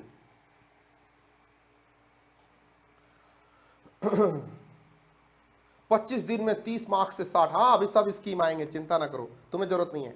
तो सर सबसे पहले शुरू कर देते हैं, इसमें कुछ फैक्टर होंगे सर जो इसके डिटर्मिनेंट्स होंगे, आपको डील करना होगा, ये डिसाइड करेंगे इंटेंसिटी बढ़ती है कि नहीं बढ़ती है। सर किसी किसी इंडस्ट्री में क्या होता है, इंडस्ट्री लीडर होता है और कहीं कहीं नहीं होता है। जहां तो इंडस्ट्री लीडर होगा, से एप्पल है, इंडस्ट्री लीडर है, तो क्या करेगा, यहां पे प्राइस को डिसिप्लिन रखेगा, उसकी वजह से प्राइस क्या होंगे, प्राइस वॉर्स नहीं होंगे, नहीं तो प्राइस वॉर खूब होंगे। प्राइस वॉर अगर नहीं होंगे तो इंटेंसिटी ऑफ कंपटीशन कंट्रोल्ड रहेगी, और प्राइस वॉर होंगे जब लीडर नहीं होगा, प्राइस वॉर होंगे, इंटेंसिटी ऑफ कंपटीशन बढ़ जाएगी, फिर नेगेटिव इंपैक्ट पिलर पे पड़ेगा। एक point number 1, this is something you have to write, that's it, okay. दूसरा क्या बात है राजन भाई, नंबर ऑफ कॉम्पिटिटर बहुत सिंपल है, नंबर ऑफ कॉम्पिटिटर ज्यादा होंगे इंटेंसिटी ज्यादा होगी, कम होंगे कम होगी। टाइप ऑफ कंपटीशन डिपेंड करेगा, डिओपोली, ओलिगोपोली, मोनोपोली, परफेक्ट, इम्परफेक्ट, उसके हिसाब से कंपटीशन डिसाइड होगी, इकोनॉमिक्स में पढ़ा था। अब ध्यान से सुनना, एंट्री बैरियर, अगर एंट्री बैरियर है, आप बोलो है, तो क्या होगा, कंपटीशन लो होगा, डायरेक्ट कंपटीशन। आप बोलो नहीं है सर, नहीं है, तो इंटेंसिटी बढ़ेगी, क्योंकि आओ सनम जाओ सनम, कंपटीशन को बढ़ाओ सनम। अब ध्यान से सुनना, एंट्री बैरियर के बाद एग्जिट बैरियर। कोई स्पेशलिस्ट इंडस्ट्री है, टेक्निकल इंडस्ट्री है, रिसेशन का टाइम है, कोई बायर नहीं मिल रहा, मैं छोड़ के जाना चाहता हूं यार, घर जाने दो यार प्लीज। मतलब कहां जाना चाहते हो सर, कोर्स तो पूरा कराओ, सुबह से लगाए रखा है, ठीक है। तो क्या है, एग्जिट बैरियर लगाओ, मैं जा नहीं सकता। कमाल हो गया यार। नहीं सर, बोलो सर जाने दो यार, अरे नहीं सर कहां जाओगे। कोर्स तो पूरा कराओ, तो 5वां चैप्टर ही चल रहा है, और भी करवाने हैं, अरे रुक जाओ। एग्जिट बैरियर लगा हुआ है, मतलब सर इसी तरह से सोचो, कोई कंपनी कहती हो जाने दो यार, अरे रिसेशन है कहां जाओगे, कोई खरीदार नहीं मिलेगा, अरे जाने दो यार, नहीं यार तुम्हारी इंडस्ट्री बड़ी स्पेशलिस्ट है, कौन तुम्हारी मशीनें खरीदेगा, अरे जाने दो यार, अरे चिप बनाते हो यार, सेमीकंडक्टर बनाते हो, कौन खरीदेगा, ये तुम्हारे 500 करोड़ का संयंत्र, तुम्हारे यह फैक्ट्री, कोई नहीं खरीदेगा, तो बने रहो। अब रहूंगा तो क्या करूंगा, रायता ही फैलाऊंगा ना, समझ। अगर मैं इंडस्ट्री में बना रहूंगा तो मैं क्या करूंगा, रायता फैलाऊंगा, तुम लोगों को पढ़ाऊंगा, दिमाग खराब करूंगा, तुम भी थके हुए, तुम्हें पेलता रहूंगा, है ना, बर्बाद कर दूंगा सारा पढ़ा के, तो तुम लोगों के लिए मुश्किल खड़ी करूंगा। तो ये जो बंदा एग्जिट बैरियर की वजह से जब रह जाएगा इंडस्ट्री में, तो क्या करेगा, इंटेंसिटी ऑफ कंपटीशन को बढ़ाएगा। चला जाता तो अच्छा था, अब ये क्या करेगा, अपने फिक्स्ड, अपने कैपेक्स को, कैपिटल एक्सपेंडिचर को निचोड़ने के लिए, फिक्स्ड कॉस्ट को निचोड़ने के लिए क्या करेगा भाई, लो प्राइस पे लड़ाई करेगा, कम कम प्रॉफिट मार्जिन पे भी काम करने को तैयार होगा, छोड़ेगा नहीं। जब आदमी मरता क्या ना करता, बात खत्म सर, वही है फिक्स्ड कॉस्ट की स्टोरी सर, हेंस प्रूफ रायता फैलाएगा एक्चुअली। तो एग्जिट बैरियर, एंट्री बैरियर की कहानी, फिक्स्ड कॉस्ट की कहानी समझ में आ गई। अब बात कर लेते हैं प्रोडक्ट डिफरेंशिएशन की। वेरी गुड, अब आ गया ना मुद्दे पे। अब ध्यान से सुनो, ये लाइन फिर आ गया यार, पांचों में आया, ये पांचों में आया, ध्यान से सुनना। मैं अगला टॉपिक पढ़ा रहा हूं एक्चुअली आपको, जेनरिक स्ट्रेटजी पढ़ा रहा हूं इसके बहाने, ध्यान से सुनना। अब product differentiation, direct competition, direct competition होगा, प्रोडक्ट डिफरेंशिएशन होगा, कंपटीशन इंटेंसिटी लो होगी। डिफरेंशिएटेड प्रोडक्ट में मारामारी कम होती है, हर कोई कर भी नहीं सकता, और करेगा भी तो मार्केट में बायर बार्गेन नहीं कर सकता, ठीक है, सेलर ऑर्गेनाइजेशन जो बनाती है वही करेगी। और अगर डिफरेंशिएशन नहीं है उस इंडस्ट्री में तो फिर तो सोचो ही मत, फिर तो जोरदार कंपटीशन होगा, इंटेंसिटी ऑफ कंपटीशन हाई होगा, और इसका नेगेटिव इंपैक्ट पड़ेगा पिलर नंबर 420 के ऊपर। ठोको ताली, डन। इंडस्ट्री ग्रोथ रेट, ठीक है, ध्यान से सुनो, हाँ गिर के मरेगा ये। इंडस्ट्री ग्रोथ रेट, अगर इंडस्ट्री ग्रोथ रेट हाई होगी या लो होगी, दो ही कंडीशन हो सकती है, और तो कोई कंडीशन हो नहीं सकती, है ना। इंडस्ट्री ग्रोथ रेट हाई होगी, सबको मिलेगा, बराबर मिलेगा, रुको सबर करो, जरा रुको, इंतजार करो, सबर करो, सबको मिलेगा, बराबर मिलेगा, बट के मिलेगा, इंटेंसिटी लो होगी। जब मार्केट ग्रोथ चल रही होती है तो इतनी मारामारी नहीं होती है, सब कमा रहे होते, सब जी रहे होते, सब मर रहे होते हैं एक साथ। लेकिन जैसे इंटेंसिटी लो होती है, सब अपने अपने पाउंड ऑफ फ्लैश के लिए लड़ाई करना शुरू करते हैं, इंटेंसिटी हाई हो जाती है। बोलो यस और नो मित्रों, डायरेक्ट कंपटीशन टफ होगा, इंटेंसिटी बढ़ेगी। ये सारे फैक्टर के अपने प्रॉस एंड कॉन्स है। Being a strategist you need to understand first the factor and then their determinants, and then on these variable you have to decide what will happen of this industry। और sir ध्यान से सुनिएगा, अभी आपने देखा ना, ये पांचों फैक्टर की अपनी अपनी कुछ ना कुछ कहानियां हैं, अपनी अपनी मजबूरियां हैं। यूं ही कोई बेवफा नहीं होता गालिब, कुछ ना कुछ मजबूरियां रही होंगी, है ना, बोलो भाई सच्ची ना। अब देखो, सप्लायर ने अपना कांड किया, इनडायरेक्ट बायर, एंट्रेंट और डायरेक्ट कॉम्पिटिटर्स ने अपना अपना कांड किया। अब सर देखो, हर किसी ने अपने अपने हिसाब से इंटेंसिटी, कुछ ने क्रिएट किया, कुछ ने घटाया, कुछ ने बढ़ाया। मान लो सप्लायर ने बढ़ाया, इनडायरेक्ट ने घटाया, इन्होंने बढ़ाया, बाय एंट्रेंट का नहीं चला और बायर का चला। इन सब का कलेक्टिव इंपैक्ट क्या होगा कंपनी के इस पिलर के ऊपर, आपके profit, profitability, market share, market position के ऊपर। यही फाइंड आउट करना, यही डिटरमाइन करना, और इसके हिसाब से फिर स्ट्रेटजी बनाना, इन पॉइंटर्स को देख देख के, इन पे काम कर करके। यही 5 फोर्सेस मॉडल का मेन क्रक्स है, मेन फिलॉसफी है, मेन थियरी है। बोलो समझ में आ गया क्या? बोलो भाई, गजल हुई कि नहीं हुई? 5 फोर्सेस मॉडल बिल्कुल क्लियर हुआ कि नहीं हुआ? कहां से शुरू कहां को खत्म? बोल मेरे दोस्त। देखो भाई, माइकल पॉटर के 5 फोर्सेस मॉडल को आपने डिस्कस कर लिया। माइकल पॉटर की जो जेनरिक स्ट्रेटजी है, मतलब बहुत ही सिंपल है साहब। Cost leadership, differentiation and focus, 3 चीजें। There are 3 basis. क्या वर्ड यूज किया मैंने? क्या वर्ड यूज किया? 3 different basis, cost leadership, differentiation and focus. एक बार इसी पे क्वेश्चन बन गया, 90% बच्चों ने 3 डिफरेंट बेसिस ढूंढते रह गए। कोई मार्केट पेनिट्रेशन लिख रहा है, कोई कुछ लिख रहा है, कोई प्रोडक्ट डेवलपमेंट लिख रहा है, जिसको जहां जहां 3 मिल रहे थे ना सारे लिख डाले, बट कोई भी, मैक्सिमम लोग यहां पहुंच ही नहीं पाए। Are you getting my point my dear friends? Are you getting my point? बात समझी गए हो? यस बेटा, ध्यान से सुनो। ओके, तो सर ये चीज आपको ध्यान रखनी है। Potter's strategy imply different organization arrangement, control procedures and incentive systems. Okay. Large firms with greater access to resources typically compete on cost leadership and differentiation basis, whereas small firms often compete on focus basis. ठीक है, छोटी कंपनियां निश पे काम करने वाली कंपनियां फोकस पे रिलाई करती हैं, बड़ी कंपनियां कॉस्ट लीडरशिप डिफरेंशिएशन की स्ट्रेटजी पे काम करती हैं। बहुत डिटेल में नहीं, लेकिन मोटे मोटे तौर पे बढ़ाऊंगा। कॉम्पिटिटिव स्कोप क्या होगा, ब्रॉड होगा, नैरो होगा। स्टडी मैट से जानबूझ के उठा रहा हूं क्योंकि यहाँ पैराग्राफ से क्वेश्चन आते हैं। लो कॉस्ट प्रोड्यूसर हो सकते हैं, डिफरेंशिएटेड प्रोडक्ट्स एंड सर्विसेज आप प्रोड्यूस कर सकते हैं। ठीक है, इसको समझने से पहले दो चीजें पहले गांठ बांध के समझ लो। देखो, there are 2 type of value creation, one is called as GV, another is called as PV. मतलब क्या? एक को बोलते हैं जेनरिक वैल्यू, दूसरे को बोलते हैं परसीव्ड वैल्यू। एग्जांपल दूं क्या? आप समझते हो क्या जेनरिक वैल्यू और परसीव्ड वैल्यू के बीच में डिफरेंस क्या है? वैल्यू तो दोनों क्रिएट करती है, लेकिन एक क्या है, काम में हो दम और दाम में हो कम। मतलब कॉस्ट लीडरशिप, ऐसा प्रोडक्ट जिसमें, जैसे कि मैंने लक्स साबुन बनाया, सनसिल्क का शैंपू बनाया, कोई दिक्कत आपको? i10 i20 कार बनाई हमने आपको लिए, नेक्सॉन बनाया, क्रेटा बनाया, कोई दिक्कत? अच्छी गाड़ी है ना, उस इनकम ग्रुप के लिए तो अच्छी गाड़ी है। तो ध्यान से सुनो, ये बॉटम, ये जो पिरामिड है, इसके अंदर कस्टमर के 2 बेसिस होते हैं। इसको क्या चाहिए होता है, इसको क्या चाहिए होता है? इसको चाहिए होता है कॉस्ट लीडरशिप वाले प्रोडक्ट, इसको चाहिए होता है डिफरेंशिएशन वाले प्रोडक्ट। यूनिक प्रोडक्ट चाहिए होते हैं, इसकी कॉस्ट हाई होती है, इसकी कॉस्ट लो होती है, लेकिन इसकी प्राइस भी हाई प्राइस होती है और इसकी प्राइस लो प्राइस होती है। बात समझ में आ गई? ये स्कीमिंग की फिलॉसफी पे काम करता है, ये मार्केट पेनिट्रेशन प्राइसिंग के ऊपर काम करता है। समझ में आ गई ये बात? इसी से परसीव्ड वैल्यू का मतलब क्या होता है, जैसे कि मान लो होटल तो ओयो का भी होता है, ओयो का होटल जेनरिक वैल्यू क्रिएट करता है, लेकिन वही आईटीसी होटल्स की बात करें, ताज मानसिंह की बात करें, ताज होटल्स की बात करें, और ऐसे बहुत सारे, ललित की बात करें, तो ये सब क्या है, यूनिक है, परसीव्ड वैल्यू क्रिएट करते हैं, ब्रांड है। सर वहां पे तो 40-50 हजार रुपए पर डे के आपको देने ही पड़ते हैं। क्लियर है क्या? बहुत अच्छी बात है सर, यहीं से निकल के आया परसीव्ड वैल्यू वाले प्रोडक्ट और जेनरिक वैल्यू वाले प्रोडक्ट। इनको हमने कहा सर ये लो कॉस्ट प्रोडक्ट्स हैं और ये हाई कॉस्ट प्रोडक्ट्स हैं, फिर इनकी प्राइस भी हाई होती है और इनकी प्राइस भी लो प्राइस होती है। ठीक है, ओके। तो सर अगर इसको नैरो सेगमेंट के लिए या हम ब्रॉड सेगमेंट के लिए देखते हैं तो इसको कॉस्ट लीडरशिप स्ट्रेटजी बोलते हैं, और इसी ब्रॉड सेगमेंट में हाई प्राइस हाई कॉस्ट वाले प्रोडक्ट को डिफरेंशिएशन बोलते हैं। ठीक है, और यहां पे फोकस कॉस्ट लीडरशिप और फोकस डिफरेंशिएशन होता है, कोई दिक्कत नहीं, अल्टीमेटली फोकस है। ओके, और आगे चलते हैं। कॉस्ट लीडरशिप वैसे लास्ट टाइम आ गया था।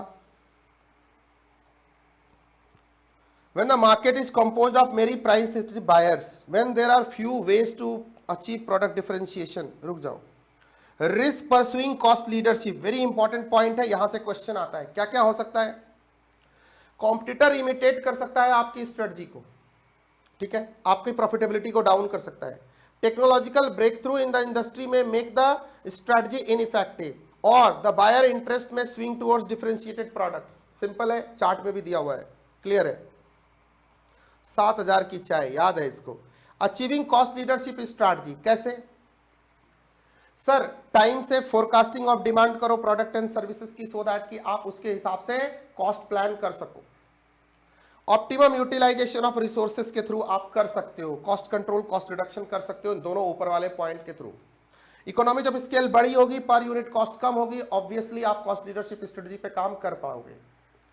प्रोडक्ट स्टैंडर्डाइज्ड होंगे, मास प्रोडक्शन करो, पर यूनिट कॉस्ट कम होगी। बहुत सारे बर्गर, आलू टिक्की बर्गर मैकडी का, और भी बहुत सारे एग्जांपल है, हजारों, अभी बहुत सारे मैंने दिए। Invest in cost saving technologies using advance technology for smart efficient working, ऐसी टेक्नोलॉजी ऑटोमेशन करो, पर यूनिट कॉस्ट घटेगी। ठीक है, लेबर मैन पावर का रिसोर्सेज का रिक्वायर, डायरेक्ट लेबर कम होगा, टेक्नोलॉजी रिप्लेस करेगी। अच्छा जी, साइकिल टाइम और अपना लीड टाइम कम करो, कॉस्ट घटेगी, फिर तुम कॉस्ट लीडरशिप पे काम कर सकते हो। टेक्नोलॉजी एक इंपॉर्टेंट इंग्रेडिएंट है, इसका बैकबोन है। Resistance to differentiation till it becomes essential. ठीक है, यस, डिफरेंशिएट ना करो जब तक आपके लिए जरूरी ना हो जाए।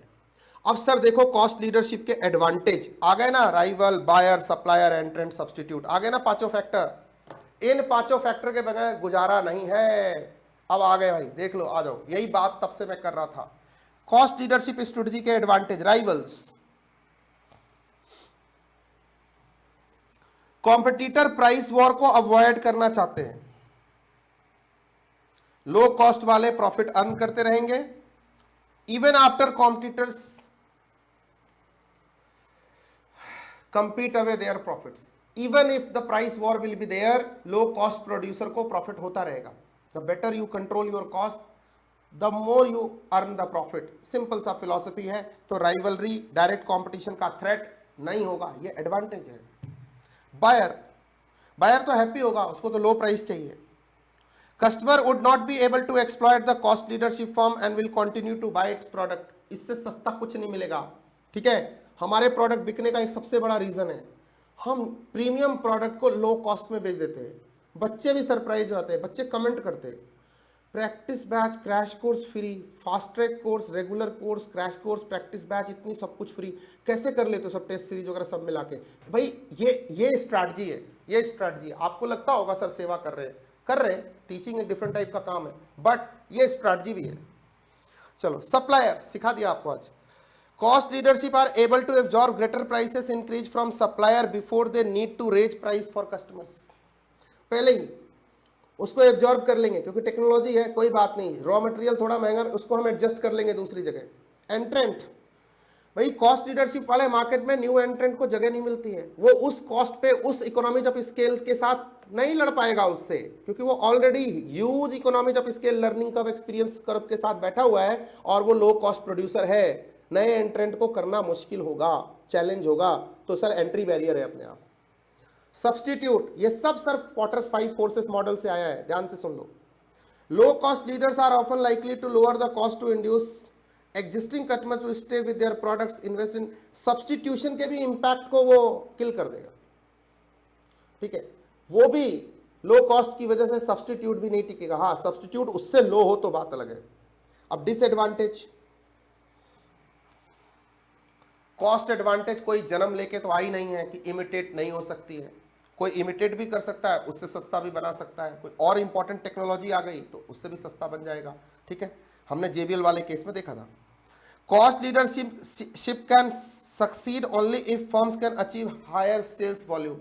कॉस्ट लीडरशिप के पीछे एक सबसे बड़ा रीजन है इकोनॉमीज ऑफ स्केल। आज जियो का इकोनॉमीज ऑफ स्केल, आज उसके यूजर घट जाए, कल को वही प्राइस वॉर में फंस जाएगा, प्राइस बढ़ाना शुरू कर देगा।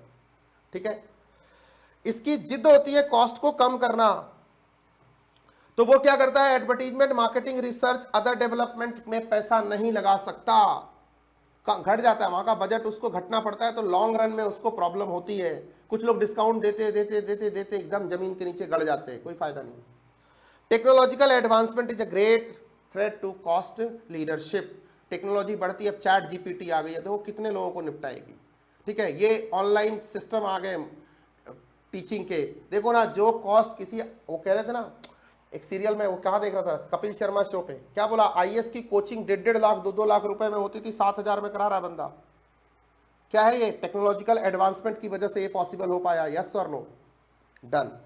सर डिफरेंशिएशन स्ट्रैटेजी, यस, इस बार के लिए इंपॉर्टेंट है। मतलब unique product, high cost, high price, perceived value वाले प्रोडक्ट। मतलब अभी क्लियर है लैक में, मैं सीधा वहीं से शुरू करता हूँ, एमवे वहीं से शुरू करता हूँ, BMW, मर्सिडीज, फेरारी, सब चलेगा नहीं, यही सब चलेगा, और तो कोई चलेगा नहीं। नहीं, यस, होटल में ताज मानसिंह, ऐसा चलेगा। ठीक है, यस यस यस यस, ठीक है। तो सर ये है, ऐसा कुछ हम भी लॉन्च कर दें क्या? है, कर देते हैं, सोचते हैं।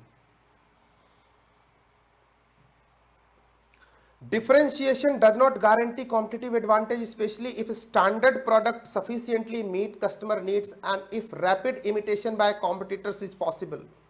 ये देखो लिमिटेशन, ये पैराग्राफ ध्यान रखना। ठीक है,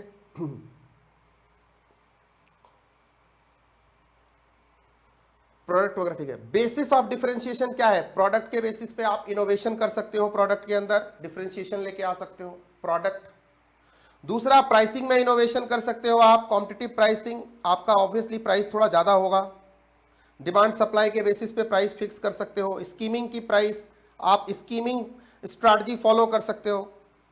तीसरा, organisation, organisational differentiation is yet another form of differentiation, maximizing the power of brand and using the specific advantage that the organization possess। कई बार क्या होता है, किसी के प्रोडक्ट में उतना दम नहीं है लेकिन ब्रांड में दम है। रिलायंस कुछ भी लॉन्च करता है चलता है, एप्पल कुछ भी लॉन्च करता है चलता है, ठीक है। क्यों? क्योंकि कस्टमर की लॉयल्टी ब्रांड की वजह से बनती है, लॉन्ग टर्म वैल्यू क्रिएशन की वजह से बनती है। तो ऑर्गेनाइजेशन हो, प्राइसिंग हो या प्रोडक्ट हो, तीनों डिफरेंशिएशन के मेन फैक्टर होते हैं, मेन बेसिस होते हैं, ठीक है। याद रखना, पीपीओ। डिफरेंशिएशन अचीव करने का तरीका, ध्यान से सुनो, यूटिलिटी ऑफर करो, कस्टमर को यूनिक वैल्यूज क्रिएट करो, उसके टेस्ट एंड प्रेफरेंस को मैच करो। Improve performance of the product, very important, car से लेकर के हेलीकॉप्टर से जहाज तक। Offer high quality product services for the buyer satisfaction. Rapid product innovation, लगातार चेंज करो, आई के बाद 11 के बाद 12, 13, 14 एक्स निकालते रहो, ठीक है। Taking steps to enhancing brand image and brand value, लगातार ब्रांड बिल्डिंग करते रहो, क्योंकि कुछ एरियाज ऐसे होते हैं जहां ब्रांड ही मैटर करता है। अब किसी को 4 PM चाहिए, 8 PM चाहिए, किसी को रॉयल स्टैग चाहिए तो वही चाहिए, कोई और नहीं पकड़ेगा वो, ठीक है। उसको ठर्रा लगे तो नहीं लेगा वो, देसी तो बिल्कुल नहीं चलेगा, ठीक है। उसके बाद उसको कुछ और ही चलेगा, ठीक है, अलग अलग टाइप का। अब इतने ब्रांड से मुझे नहीं पता है, जितना पता था उतना बोल दिया।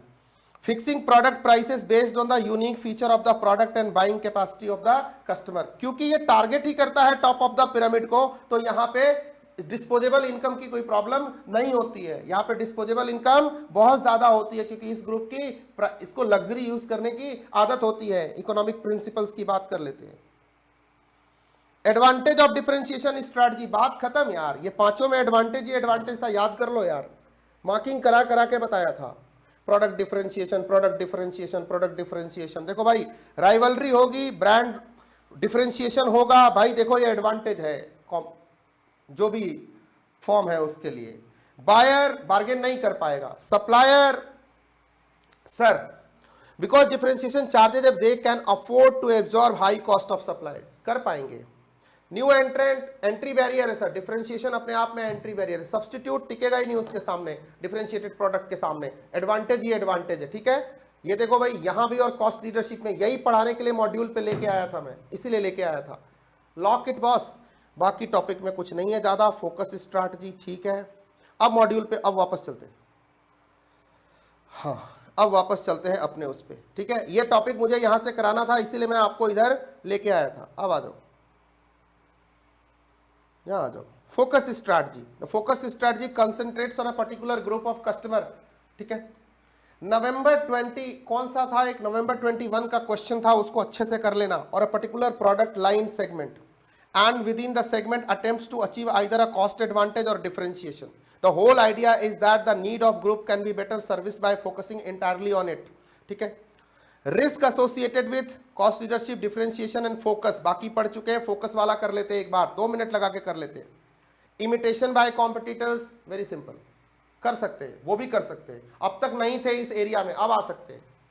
चेंज इन टारगेट सेगमेंट और कस्टमर टेस्ट, हो सकता है अब वो डिफरेंशिएटेड प्रोडक्ट चाहिए, उसको फोकस कस्टमाइज प्रोडक्ट नहीं चाहिए, ठीक है।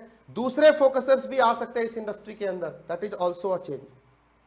अब सर एक छोटा सा पॉइंट है, ये है Michael Porter's best cost provider strategy, आपके आरटीपी में है। आरटीपी में भी मैंने ये क्वेश्चन डिस्कस किया है, कोई डिफरेंस नहीं है यार, वही generic model best cost provider strategy है, बस यहां पे 2 बातें हैं, ये 2 बातें ध्यान रखना, बस पढ़ लो, ठीक है, दैट्स इट। ये सेम ही स्ट्रेटजी है, कुछ भी नहीं है। ये टॉपिक सर अपना खत्म हुआ।